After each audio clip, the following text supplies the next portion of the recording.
So I know we had a fantastic session earlier this morning, and it was great to see so many people here. So we're now moving into our concurrent sessions, and we're going to be talking about business for biodiversity. So I'd like to start by acknowledging the land on which we're on, the land of the Ngunnawal people, and think about how they've been managing this land for the last 60,000 years, and how their business, their way of managing the land is so critical for us as a country. And I'd like to pay my respects to their elders and to the elders of any other nations that are with us today.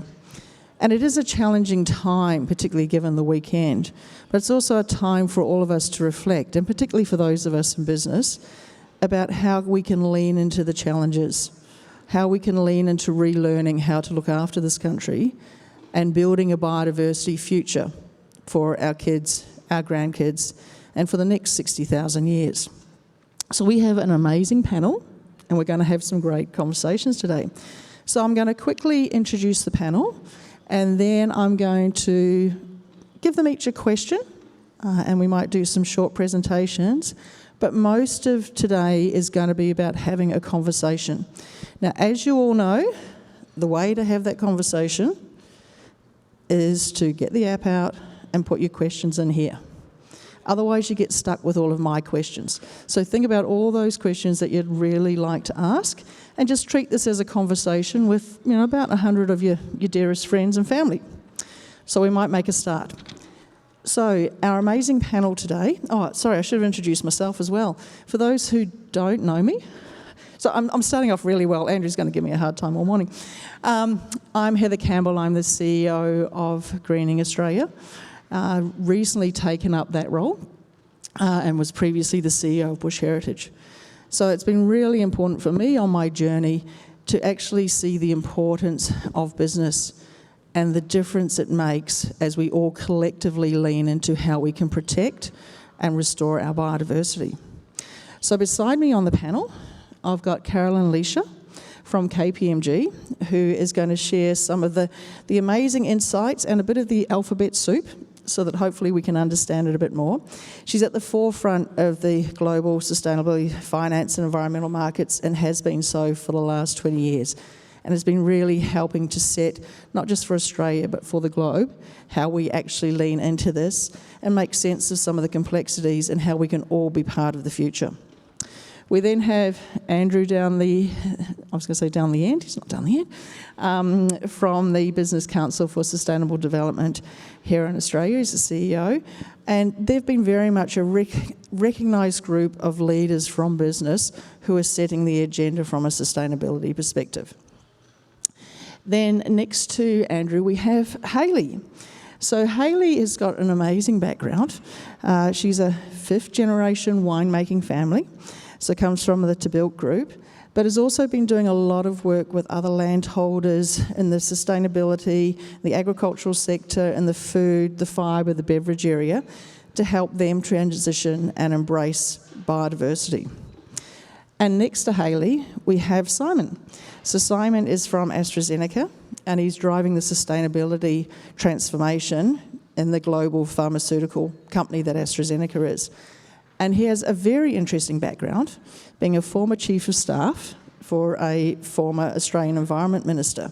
So I know we had a lot of more of the politics and policy discussion this morning, but I'm sure we can interweave policy and business as we have the discussions.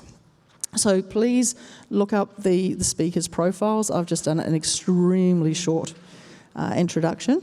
But this is an opportunity for you to really understand their backgrounds, the wealth of experience that they have, and we'll have a great conversation. So I'd like to start with Carolyn, if I may. So this is the question that I'm posing. So you're working at the forefront of the development of frameworks for how business measure, report, and manage their impact on nature and biodiversity. This is an area that's developing extremely quickly and is also full of lots of acronyms. With the TNFD probably being the most latest, although there's probably a few more that have been developed since. Can you please give us a short introduction to the concepts and frameworks being used Now, I know Carolyn would normally probably do this in a week-long workshop, so I've asked her to do the sort of elevator pitch to help us make sense of that. Thanks, Heather. So look, a sustainable economy fundamentally relies on healthy and valued nature. And all businesses, as we've heard, actually both impact and depend on nature. One could say, the economy is actually a subsidiary of nature and not the other way around, because after all, there's no business on a dead planet. So the imperative is very clear, as we've heard, from Marco earlier, is that we cannot economically grow beyond our planetary boundaries, and any degradation of our oceans, soils, rivers and forests brings with it not only significant costs, but also considerable risks.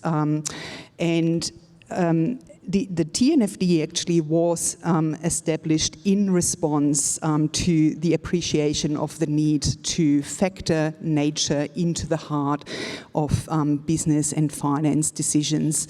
So I've got a couple of slides. I hope they're up. They're coming up? They're coming up. The actual task force itself actually just launched at New York Climate Week the final recommendations of the framework, and you can hopefully see it now. Yeah, I think it's up now. The body of work which has been published during New York Climate Week, and when the task force first embarked on our journey some 2 years ago, we set out to develop and deliver a practical and consistent and globally consistent risk management and disclosure frameworks to allow and enable organizations of all sizes and across all sectors to understand, assess and manage their impact dependencies, risk and opportunities on nature. The ultimate objective of the TNFD is to redirect the global flow of funding away from activities that harm nature and towards activities that benefit nature. The task force itself is global, market-led, science-based and government-backed. And Federico, if you could advance to the next slide, please. I'll just touch on briefly the approach the task force took in developing the framework.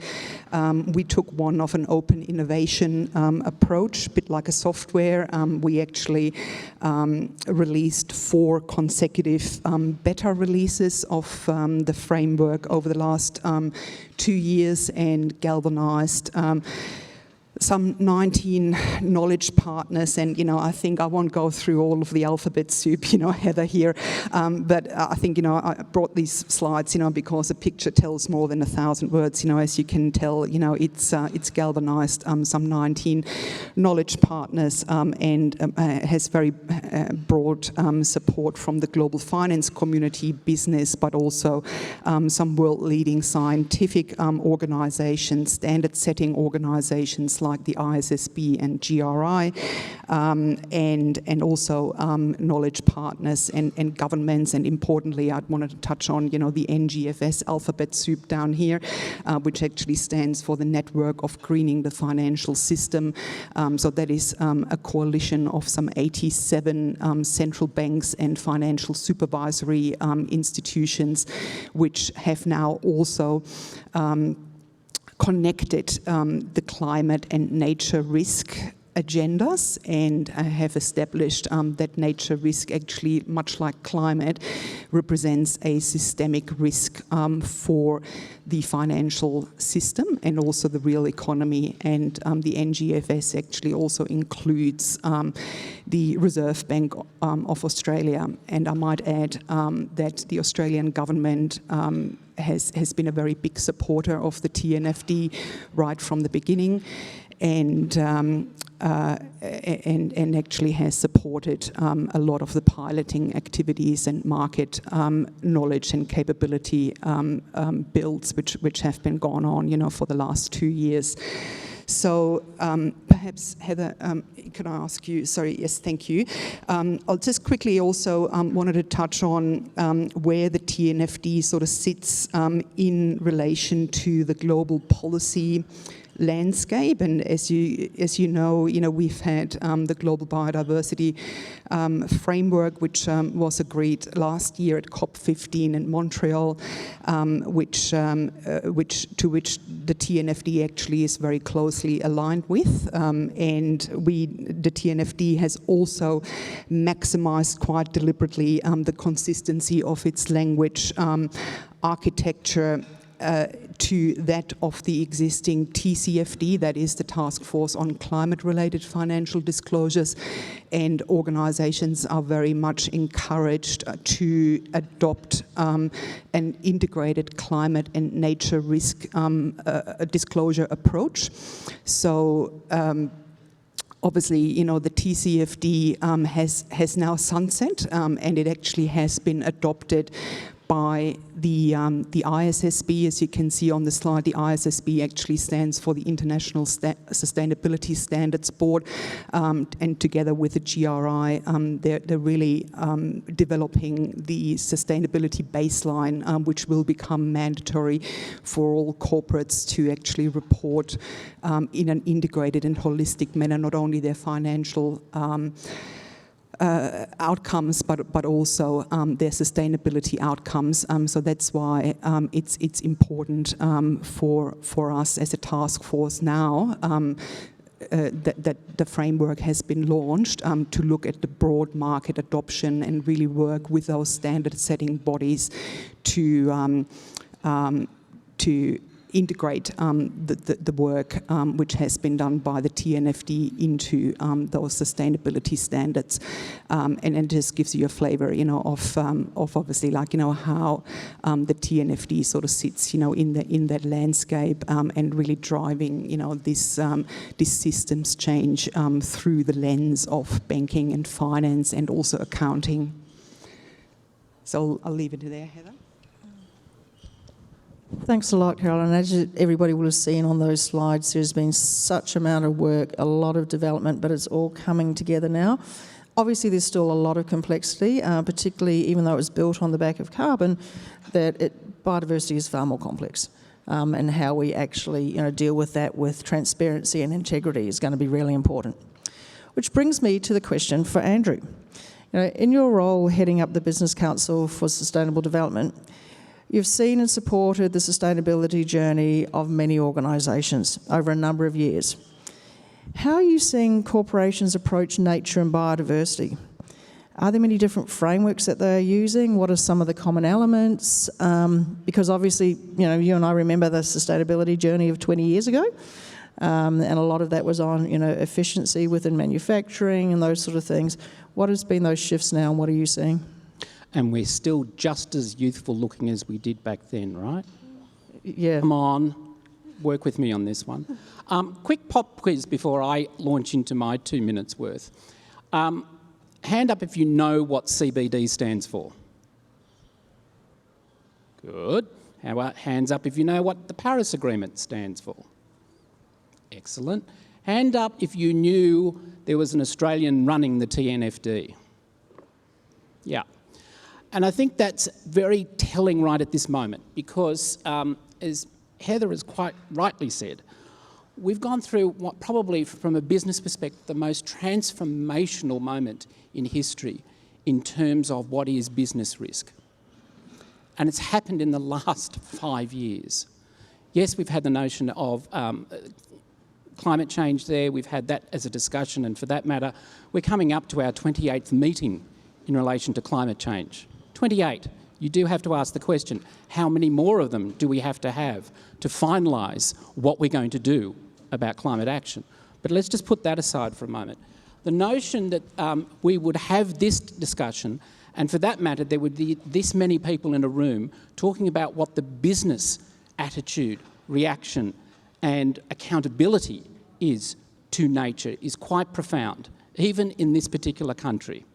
So what I've seen, and again, as Heather has quite rightly said, the identification of this issue from a business perspective has really transformed in the last few years. When we set up the Australian Business and Biodiversity Initiative with the Australian Government and Trust for Nature, and I think Greening Australia was part of it, we had Bush Heritage Australia, that was about 2013-14, there was nothing there being talked about in relation to bringing to book the issue of value of nature into the business operations, let alone the supply chain in Australia. Now we are talking about that. That is quite extraordinary. So from our perspective, BCSD Australia is part of the World Business Council for Sustainable Development, which is the largest CEO-led organisation on business and sustainable development in the world. We're also the focal point in Australia for Business for Nature, which is a very active policy arm that was spun out of the WBCSD just prior to UNCBD COP15 to drive the outcome that we saw at Montreal late last year. And we're also part of the Natural Capital Coalition, or the Capitals Coalition as it's now called, that has been driving for many, many years that very famous thing about how you find true value, not true and therefore taking true cost and turning it into true value. And that's been a really interesting and hard road to hoe, I have to say, that this country and its businesses particularly have not found it easy to comprehend that they have not just an impact upon the environment, but they have a dependency upon the environment. I'm not sure we're there yet in relation to the latter. Certainly we are identifying now the first.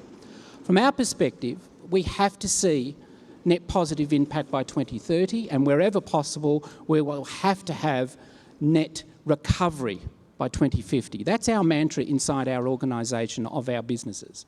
And that is a really interesting then question about how you're going about doing it.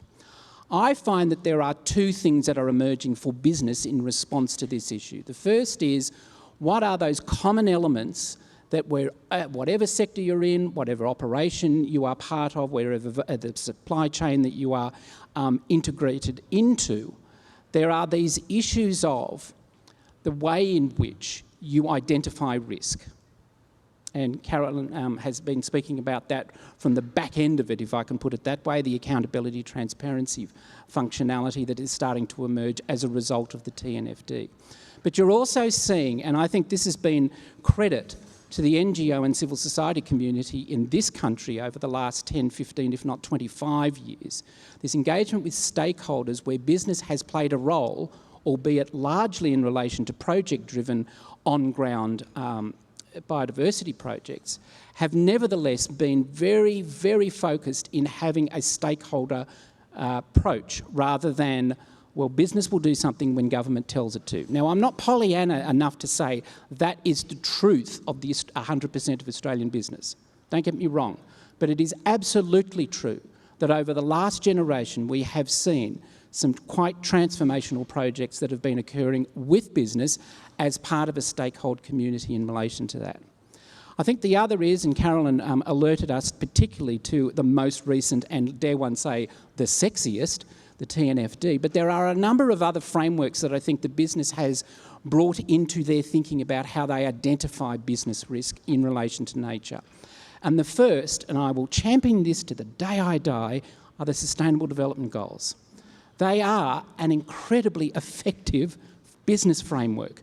And I'm not the one who said that. The UN Secretary-General, Antonio Guterres, only 3 weeks ago, in the UN General Assembly said, if business doesn't get that this is the most effective business plan you will ever have delivered to you on a plate, then you are missing a trick.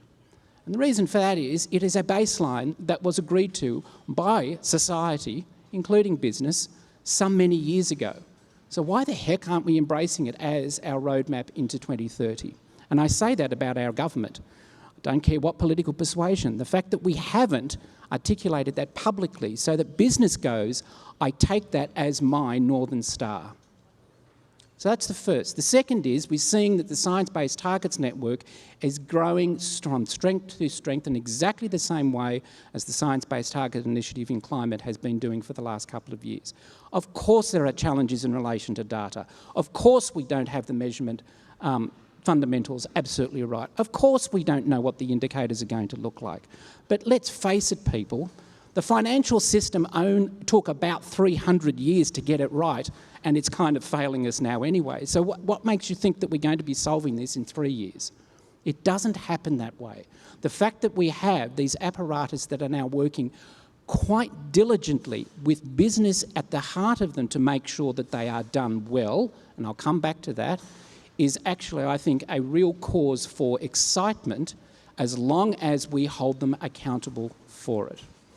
Then, of course, you have the TNFD, and I won't trammel that one, but you also have the work of the Natural Capital Accounting Framework that has been done for some considerable years. And the reason why I go to it is that my greatest fear is that at the end of the day, we will stop valuing nature, we will price it. And the moment we price it, we've gone and missed what the intangible sense of what value means. And you heard this morning the panel before us, and a brilliant panel, talking about how the loss of something is something you have to be brought to your attention to for you to realise that you've lost it these days. That's going to be ever present in this space. So the question then is not so much how does business value nature back into their business and then price it out if it's awkward for it to do so, but how does it value it in the way in which it designs its products and technology? How does it value the way it's going to engage with Indigenous communities? How is it going to engage with stakeholders across the landscape, literally and metaphorically, to be able to ensure that the value of nature is not just protected for now, but is actually enhanced for the future? And the thing that you see in business right at this moment is that light bulb moment, to be frank, that if they don't in fact engage in that kind of narrative, they themselves as a business are not going to be here for the not too distant future. The last is what we're doing about it. WBCSD, the Business for Nature Capitals Coalition, for the last couple of years, particularly in the lead up to the Global Biodiversity Framework, have been working very hard to get business into that mindset, the transformational mindset, to be ready for the really hard yards that are going to come. You think last year in getting that Paris Agreement moment in Montreal was hard. I've got another thing to tell you. We only have about 7 years to get our commitment as an international community to the Global Biodiversity Framework achieved, because we left it very late as a result of COVID. So we have a lot on our plate as business, as part of a stakeholder community, to make absolutely sure that we achieve what we've said we're going to achieve at the GBF not later than 2030. I might stop there. Thanks for that and highlighting the challenges, but also we know that each of us, if we get in there now, we can actually make a difference and make a huge difference. And it's really about how organisations, companies, families, each of us are valuing nature and stepping into that. So I'd now like to pass on to Hayley, and if we can just get the slide put up would be great. And I have a question. I know you're going to explain the slide in a minute, but my question is, you know, your family business is deeply embedded in the nature world and reliant on biodiversity. Given your work there and also work with other businesses in regional and remote Australia, how are businesses approaching understanding biodiversity and helping to protect and restore it? And what are the key challenges that you're seeing for regional and remote areas of Australia? Hello everyone. I'm a little nervous, so I've got notes. I'm just going to talk to you quickly about the slide. So this is to bilk, means place of many waterholes in the language of the Taungurung people. They were our first peoples on our land, and we hold a really strong connection to our land, water, sky as well. We really value our partnership with the Taungurung community and the Taungurung Land and Waters Council.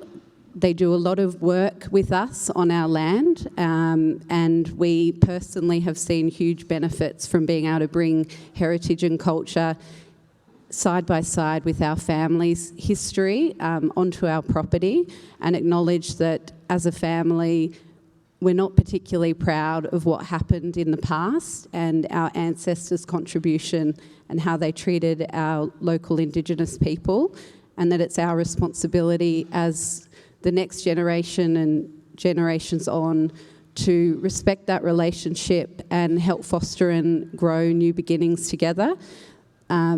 We've been working on, I guess, restoring the environment and our land for a very long time. I would say the last 30 years has been a big journey for us. This is a picture of my family's winery, just a small part of it actually. We're where everybody wants to be right now. We started measuring our emissions back in 2010 when I returned to the property. It was very new. We've reduced our emissions footprint by 50%, and over a third of our property is revegetated back in line with local and biodiverse values. The reason why we did that is because the environment is important to us, and I know I'm preaching to the converted in this room, but we actually don't have an economy without people using the environment to make money. So, and if you're not doing that, you're helping somebody or servicing somebody who does.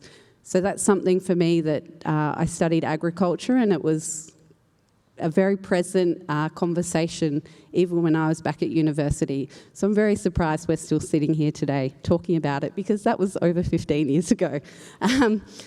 I guess with the question, I'd just say that understanding the challenge really gives context to how people are approaching this on the ground. I work with small and medium-sized businesses, so I'm working with people who have, or they could have 1 or 2 people in their production enterprise, or up to 200 people. I don't really go much bigger than that. And I think it's interesting just to understand the major challenge that they're facing at the moment, which is that Australia is a really highly variable climate, and what that means for a producer is they have highly variable cash flows. So that challenge really makes somebody who's working on the land focus on price stability, which we really don't have in this country. So producers will either approach biodiversity, in my experience, in 2 ways. They'll either go from the heart, they'll go from the head, or they'll go from nowhere.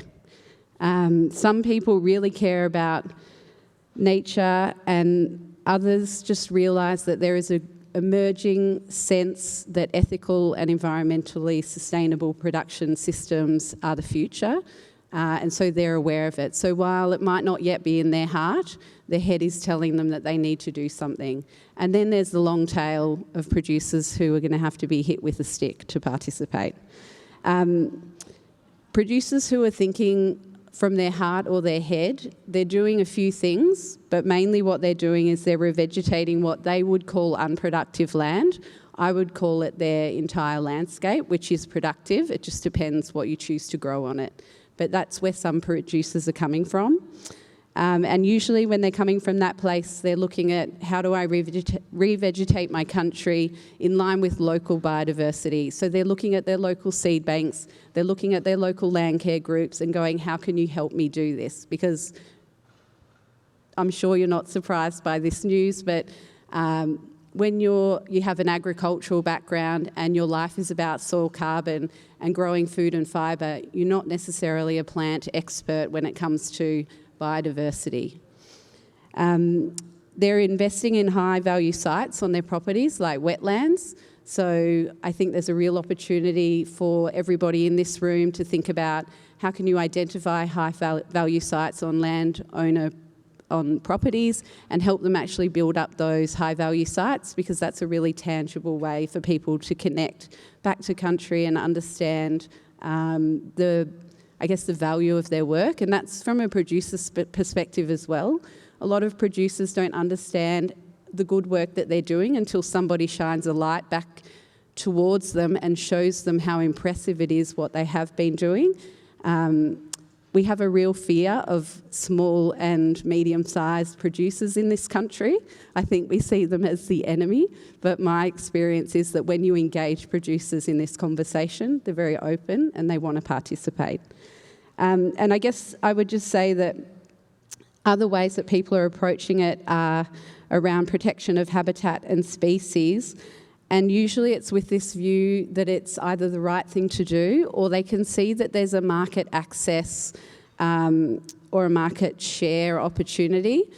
Those who are really struggling from a producer perspective to think about biodiversity from a business, through a business lens, it's understanding that they're very focused on price stability.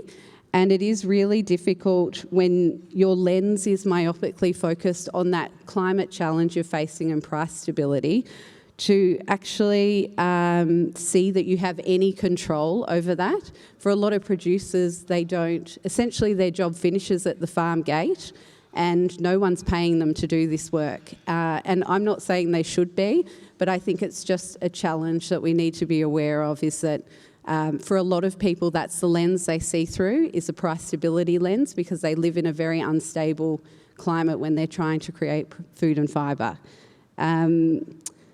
I personally believe that you can have control over market opportunity when you're a producer, but it probably touches on a few points that other panels have made, is when you're living in a rural area and you constantly have the challenges of climate at your doorstep, but not only that, you also have additional pressures because as someone who lives in a rural area, government services are not highly accessible. Education, health, connectivity is all a huge challenge for regional Australia. So when you compound all those issues together and someone says, what are you doing about biodiversity? I think as a community, we just have to consider how we're actually treating our rural and remote areas. And if we want them to participate, we probably need to change their approach to the way that they're managing their land. We need to become much better at valuing rural and remote people. Thanks a lot. And I think that's beholden on all of us. We're sitting here in the capital of Australia. We're actually, it's quite small, this capital. We're surrounded by regional areas. We know that a lot of Australia is quite remote, and how all of us and all of our businesses actually work to lean into supporting those in those communities, which are going to be particularly challenged with climate change. I'd now like to change from the smaller businesses to this, I was going to say the mega businesses, but somewhat larger. And we'll put the next slide up if we can. Simon, you're working for a very large global business that has made really significant commitments to increase its work in climate change and nature to restore degraded land, create wildlife corridors, allow biodiversity to flourish, build resilience to climate change. What was the driver for doing this, and how is AstraZeneca approaching this? Thanks, Heather. I guess you're probably wondering why a global pharmaceutical company is sitting on stage today. The healthcare sector actually accounts for 5% of global greenhouse gas emissions globally. And back in 2019, following the bushfires here in Australia, our global CEO, Pascal, who's also an Australian citizen, decided to really step up as a business and make a commitment. And Andrew talked briefly about businesses not waiting for government to tell them what to do. And our CEO announced back in 2019 that we would plant 50 million trees globally.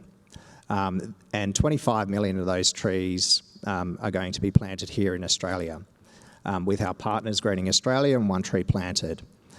This was a significant announcement. I remember I was working at the time for the former Environment Minister, and it came across my desk and inviting our Minister to come to this launch. And I thought, wow, this is a company stepping up and actually putting a huge amount of dollars behind it and actually announcing a significant project on the ground. So now I'm working for AstraZeneca. I'm really proud to be working for a company that has a huge amount of work going on in this space. So far, we've planted 4 million trees with our partners. And the slide up on the screen, you can see the scale in which we are planting, and some of these sites. I was in one in the Monero recently where we planted 20,000 trees in one site. And we're working with private landholders to do this. And we're really proud to be working with Greening Australia and 1 tree planted. So this year, our global CEO decided to increase that announcement, and he announced that we would plant 200 million trees worldwide with an investment of $400 million.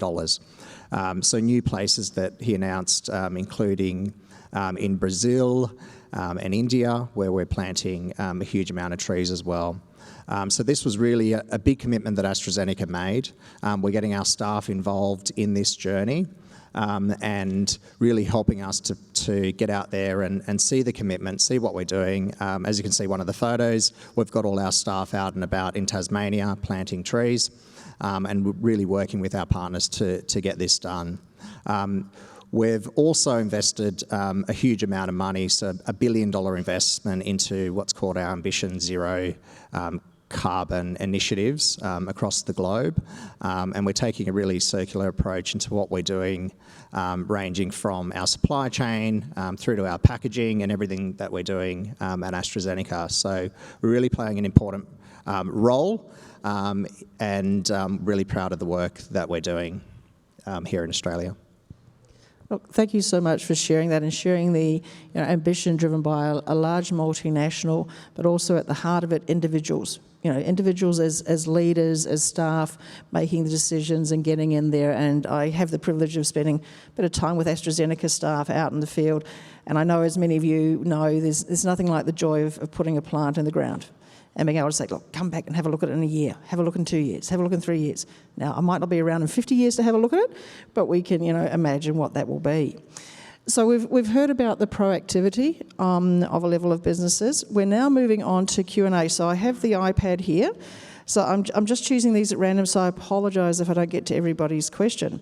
But I thought one of the ones that is sort of a good follow-on from that is a question here is how will nature risk disclosures catalyse funding for restoration on the ground? So does anybody want to take that one?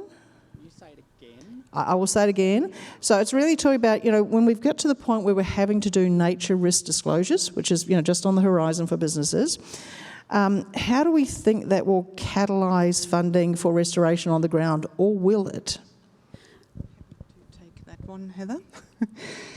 So when we think about risk and disclosures and the TNFD, I think, the D in the TNFD is somewhat, a little bit misleading almost, because before you can actually disclose, companies have to have a transition plan. They need to understand where their priority location and interactions, high-risk interactions with nature are throughout their supply chain and their operations.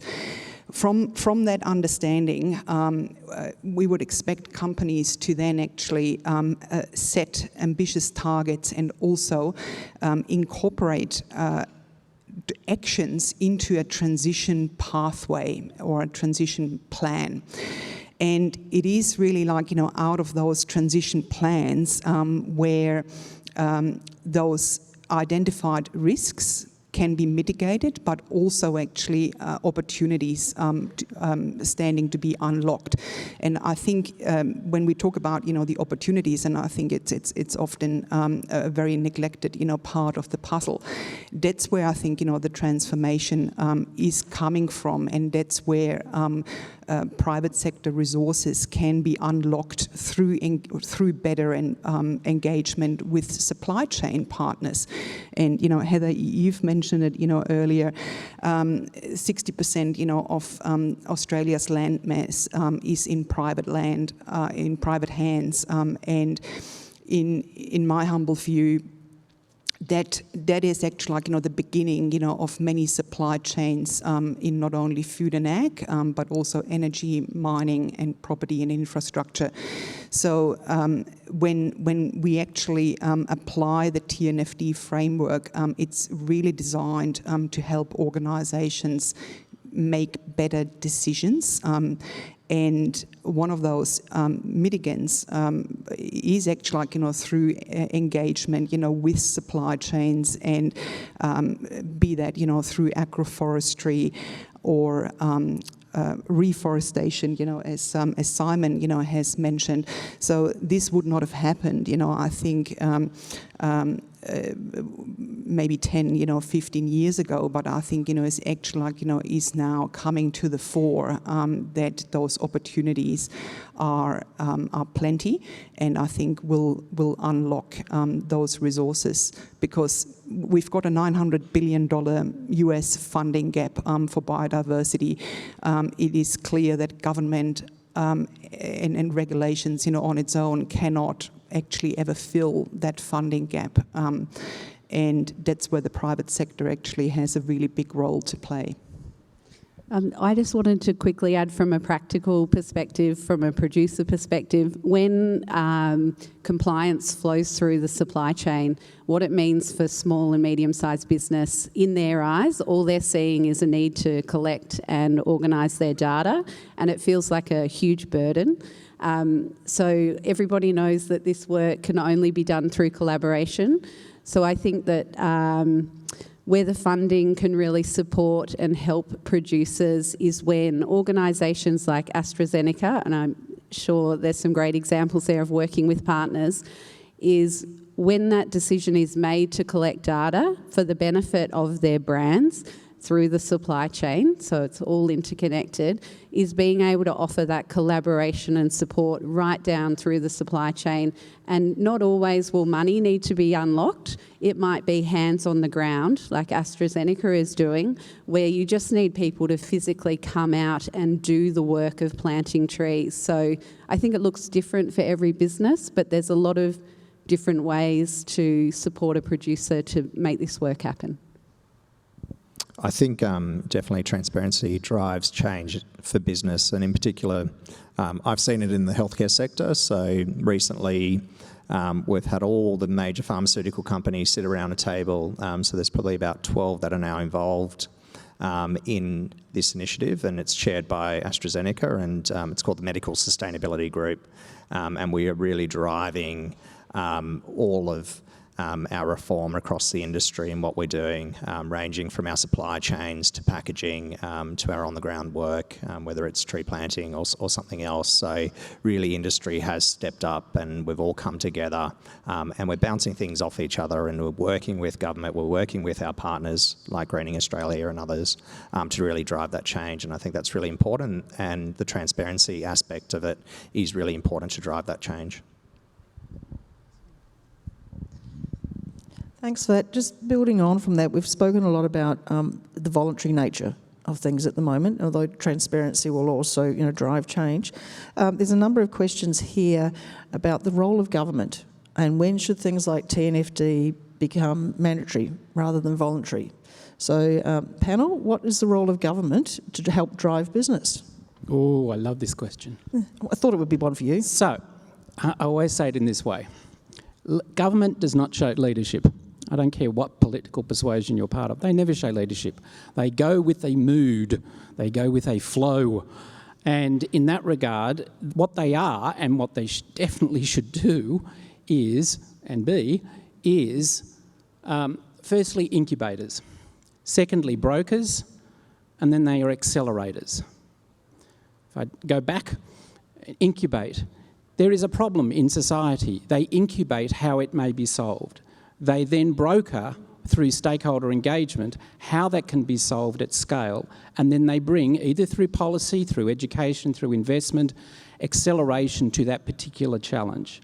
It's an interesting one to ask in relation to this issue right at the moment, because both the previous government and the current government are definitely doing all three in this space. It is extraordinary to watch a bipartisan approach in relation to this challenge.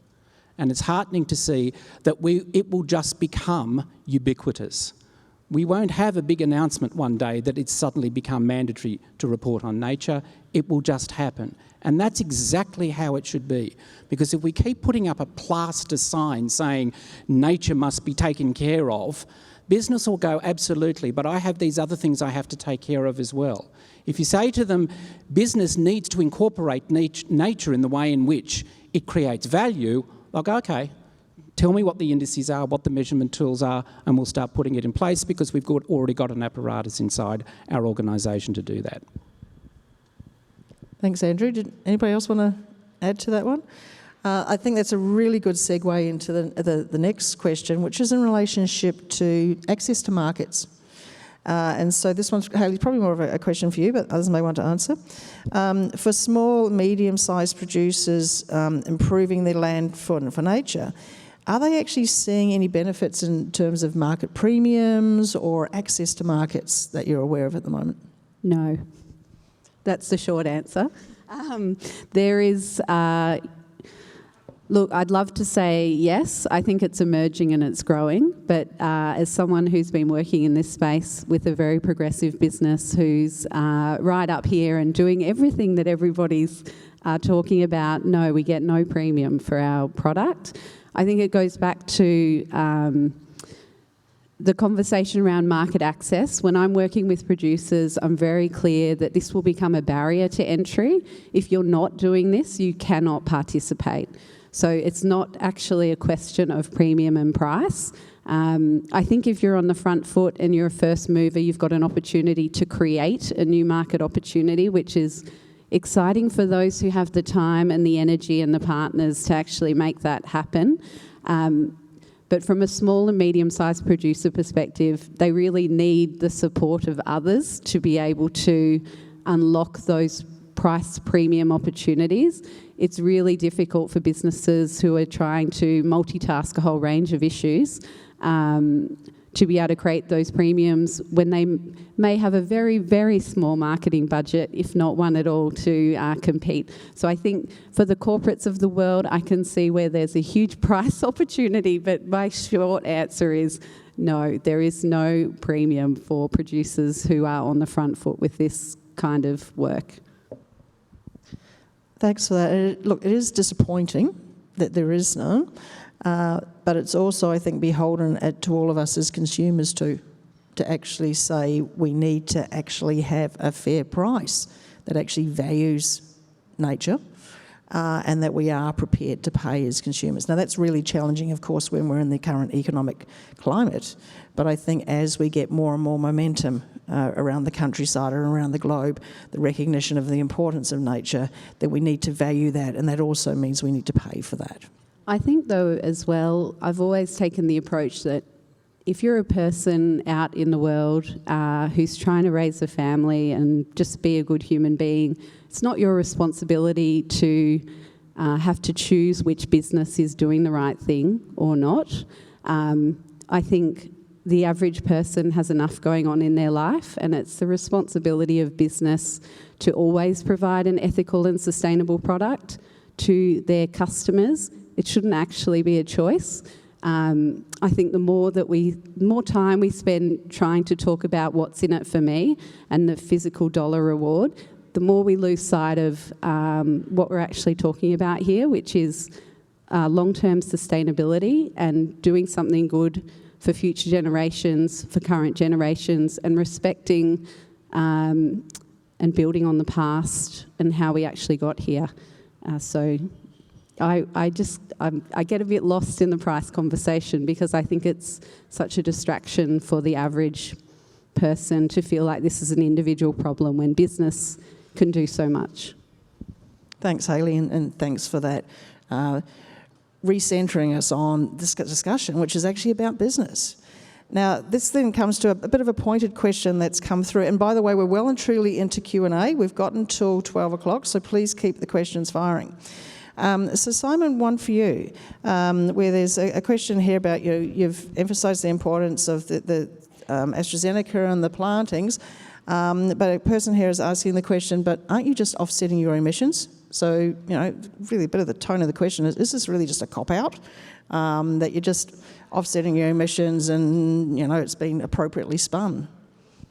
No, I think we're doing a lot more than just offsetting our emissions. For example, we're looking at the whole circular economy, so everything that we're doing from our supply chain. So we're looking at our Scope 3 emissions, we're looking at our Scope 1 and our Scope 2 emissions. We've got quite substantial targets that we have set, and I think we're really playing an important role to get to those targets and driving the sector around the world, but also here in Australia. I think, planting, obviously with our partners, 25 million trees is a significant commitment, but it's not the only commitment that we're making. We've set our targets, we've backed it in with investment, and we're really driving that change in the healthcare sector. And I think that's really important. Our CEO has stepped up and said, yes, we are making these commitments, but also we're backing it up throughout our whole supply chain, all the way through to our packaging. And for a healthcare business to do that, it's really difficult when working with government, given the complexities around things like packaging, where we've got medicine and our storage, and what we do with that packaging is obviously quite important. Working with government, working with the TGA to ensure that our medicines are in appropriate packaging, and our consumers of our medicine get that medicine and ensure that it's in the right conditions. So yes, we've made a significant announcement on tree planting, but we're also making significant announcements across our whole business, and I think that's really important. Thanks for that, Simon. A different question here is talking about the fact that carbon now has a dollar value. You know, we've got, ACCUs, etc., and there's obviously a viable market. The question is, can biodiversity markets exist without putting that dollar value on biodiversity? Another way we might also look at this is, if we do put a dollar value on biodiversity, will that be enough? Because I think one of the things that some of us in the carbon, that are operating in the carbon market, discovered, if you want carbon and biodiversity, it's often a lot more expensive than what people are actually prepared to pay. So does anybody want to have a go at that one? I'll go, because everybody's going, this is just ranting on my part so that Carolyn has time to think about the better answer. The question goes back to a point I made, which was about value. We haven't struck this notion of what nature means in terms of value to a healthy society. There is a danger, in my view, and I've highlighted this, that we're going to race towards it being, it's a monetary value. Okay, so if we price that, yes, of course a market can be created, and then somebody in Wall Street will make a fortune, but we will actually tangibly see regeneration in landscapes. That's the $64,000 question that I think business is grappling with at the moment, as distinct from the finance sector. Because if they are going to put that kind of dollar value into an investment, they want to be able to show that it has a multiple dividend, not just a tangible financial one, which appeases investors. But at the end of the day, from a broader stakeholder conversation, is very difficult to justify, other than it being seen. And I suspect the earlier question goes to that, well, isn't it just greenwashing? And the question is, in the absence of a helpful policy at a global level, let alone a national level, you're always going to have that question. So I got asked many years ago in relation to companies putting up their climate change action plans, aren't they just greenwashing? Well, in the absence of a coordinated national determined contribution in this country about what our contribution is to arresting climate change, business can only operate with the data that it has. So if a civil society doesn't want that kind of data to be explored and then to be shared in a pre-competitive collaborative space, and that's my biggest issue at the moment, you have an apparatus in government that is unwilling to allow a pre-competitive space to occur with business to be able to find the mechanism by which to create these valued markets.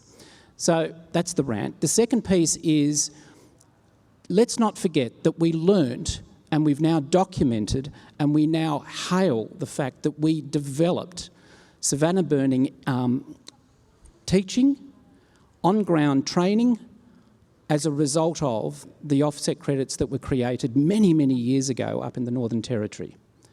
So what we haven't yet explored, or at least understood, I think, is the unintended consequences of the benefit of going down other routes, where we will find new opportunities associated with addressing biodiversity loss and particularly dealing with inequality in relation to particular regions as a result of lack of jobs and skills.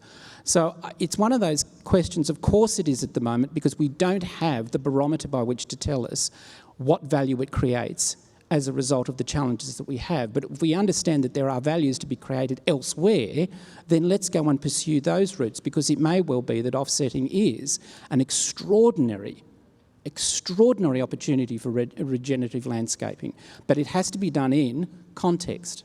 And I go back to my comments about government. Just to add on what you've just said, Andrew, I think with any market there needs to be like 4 elements in play: the buyer, the seller, the product, and the actual market terms of trade or infrastructure. And I think neither of those are sufficiently well defined today in Australia. And the other element, around putting a price on nature, it's always going to be polarizing, because nature is priceless, right? And I think that's probably like the point you made, Andrew. There's a real difference with price and value.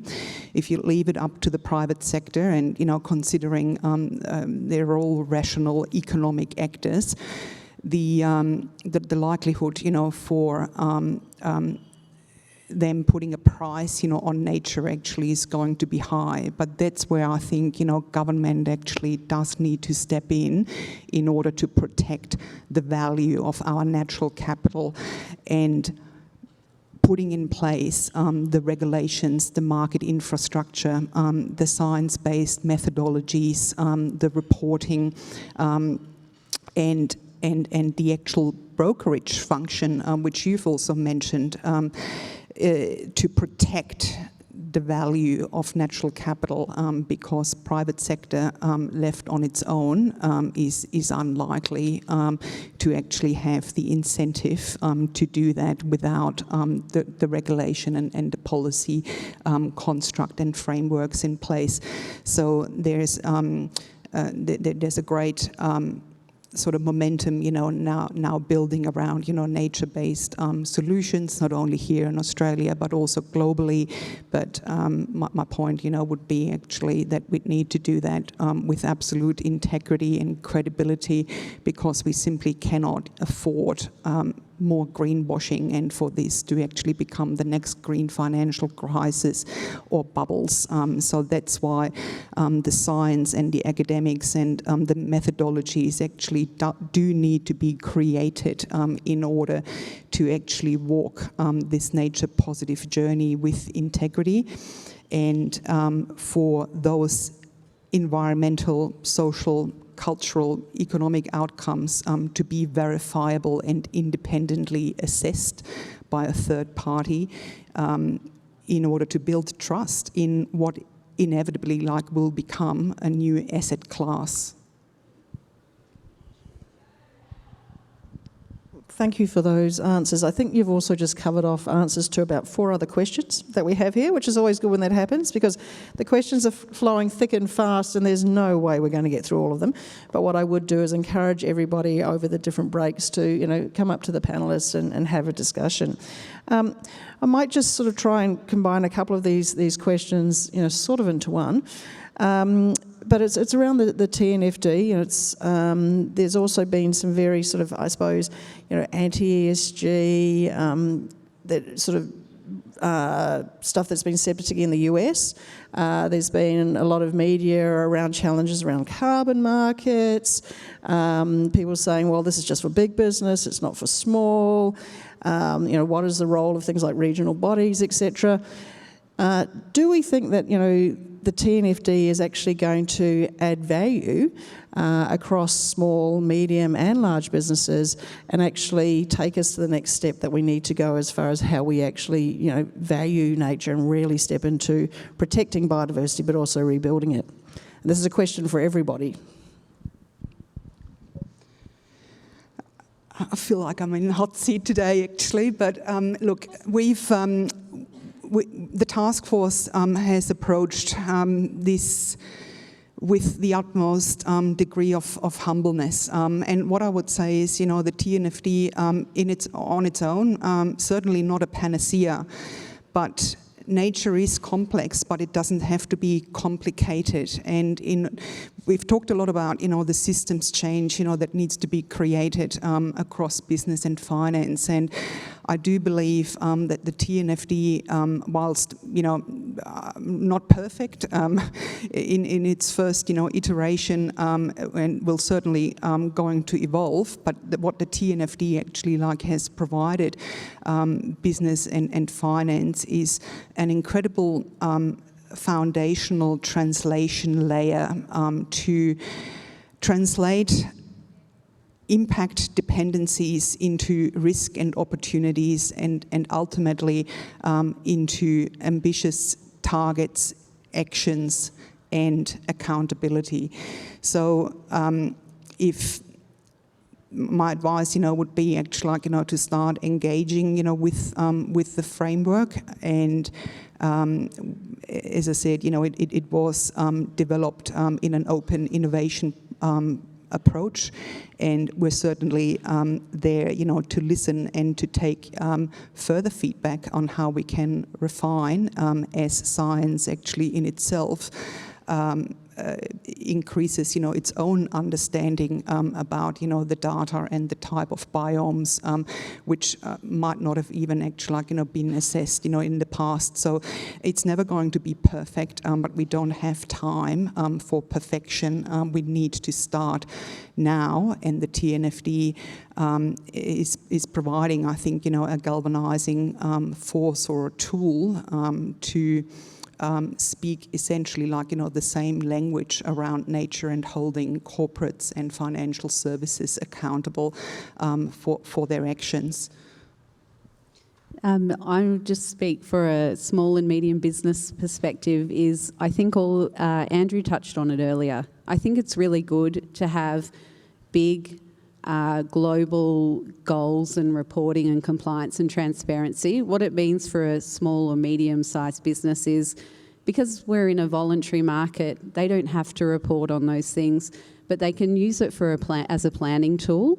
So there's a lot of great grassroots industry standards out there across producer sectors for landowners, where if they chose to participate, which might unlock a premium, maybe, not why you should enter, but they are looking at these global factors and all the different goals and the direction that the bigger corporates and the global community is going, and they're trying to incorporate that into their planning tools to help change producer behaviour and help them shift their systems.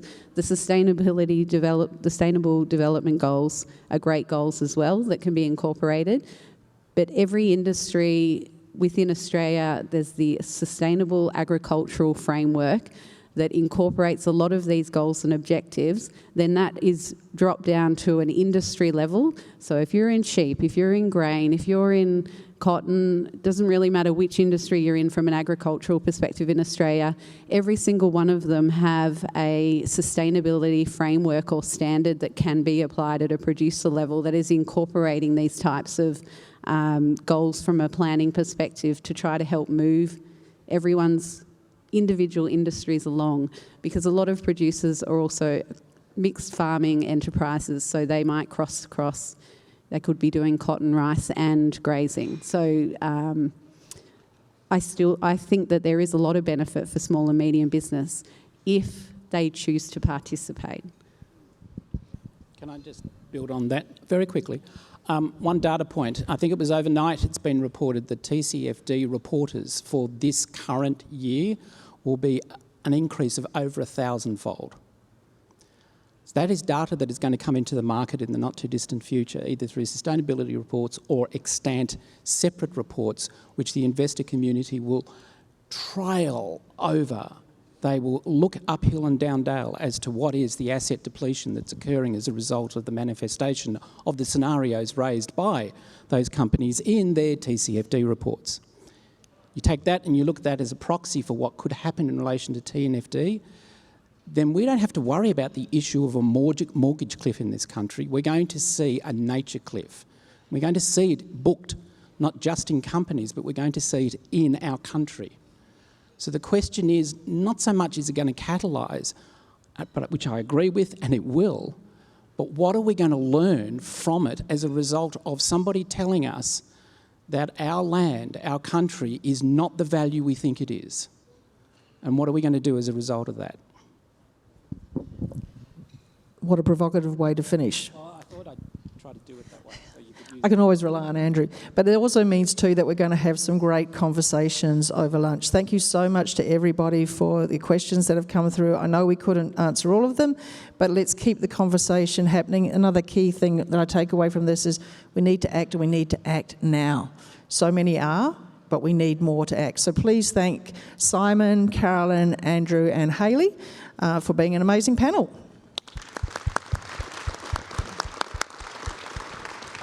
And now it's lunchtime, so I'm sure you can hear the clinking behind us.